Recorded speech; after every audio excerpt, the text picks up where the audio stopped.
Mancano pochi minuti alle 10:30. Fuori da Palazzo Ducale si è già formata la coda.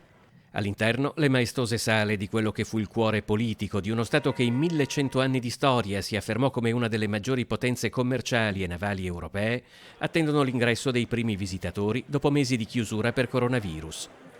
Punta di diamante degli 11 musei civici veneziani, Palazzo Ducale riapre al pubblico al termine di un vivace dibattito cittadino nei giorni in cui hanno riaperto anche i musei statali e privati di Venezia. Ci tenevamo oggi a dare questo segnale importante di vita a Venezia. Venezia riparte. Che risposta si aspetta dai veneziani? E Venezia è una città forte, coraggiosa e resiliente e quindi mi aspetto una grande risposta dai veneziani, perché questi sono i salotti dei veneziani, ma siamo tutti veneziani in questo momento.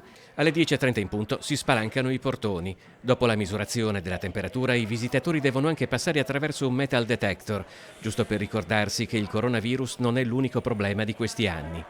Le sale iniziano timidamente a popolarsi ed è curioso che tra i primi a rivelarsi sensibili al richiamo del Ducale ci siano diversi tra quelli che potremmo definire i nuovi veneziani. Voi siete veneziani da poco tempo, da dove venite?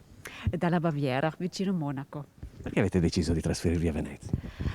Perché Venezia è per noi è la città più bella del mondo. Io credo è molto importante la cultura, i musei, il teatro. Di dov'è lei?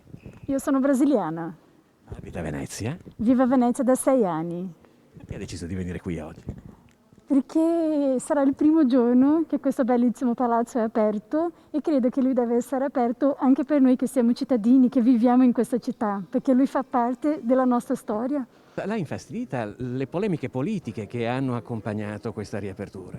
No, non mi infastidisco, guardi, io ho notato tanta passione e tanto amore per questa città e per questi musei.